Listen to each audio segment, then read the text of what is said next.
अहो आता त्यांनी भाषणामध्ये जे बोलत तेच आम्ही जनतेला त्यांचा चेहरा दाखवतोय आणि घटना घडल्याच्या अवघ्या 5 मिनिटांमध्ये कोणीतरी हजर होतं याचाच अर्थ त्या घटनेची पूर्वकल्पना तर त्यांना नव्हती. मला सांगा, आज उद्या मतदान आहे. एक उमेदवार सतत तालुक्यामध्ये पोलिंगच्या याद्या, पोलिंग एजंट्स कोण राहणार याचं नियोजनामध्ये असतो. पण एक घटना घडते आणि त्या घटना घडण्याच्या अवघ्या 5 मिनिटांमध्ये सर्व पूर्ण जठ्ठा घेऊन एक माणूस पोचतो.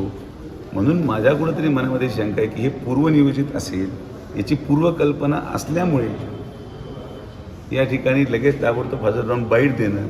पण या अहिल्यानगरची जनता सगळं ओळखून आहे. ज्या व्यक्तीवर हल्ला झाला तो माझाच व्यक्ती, माझाच नगरसेवक आहे. तुम्ही त्यालाही विचारून पहा, तो बरा झाल्यावर, की त्याला माझ्याबद्दल कुठली तक्रार आहे का. हा आपसी गैरसमजातून झालेला वाद, याच्यामध्ये कुठलाही राजकीय रंग नाही. 2 व्यक्ती जर वादात असले तर त्याचे पक्ष लगेच पक्षाची चर्चा करायची, त्या पक्षाची चर्चा करून लगेच महायुतीमध्ये अपवाद. आता हे तालुकाध्यक्ष आहेत, अजून कुठे गेला पप्पू पुढे पप्पू वगैरे मागं हे सगळे माहितीचे लोक आमच्याबरोबर रात्रंदिवस हे पार काळे पडलेत उन्हामध्ये 45 दिवस काम करू असं कुठलंही नाही. भावना असतात. एक नेत्यावर अशी घटना घडत असेल तर ते कार्यकर्ते येतात.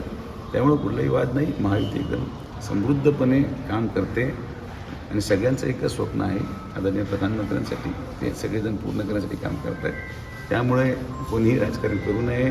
45 दिवसामध्ये जनतेने सगळा पिक्चर पाहून झालेला आहे. त्यामुळे इथं कोणी जरी आलं सहानुभूती घ्यायला तर आता ती मिळणार नाही.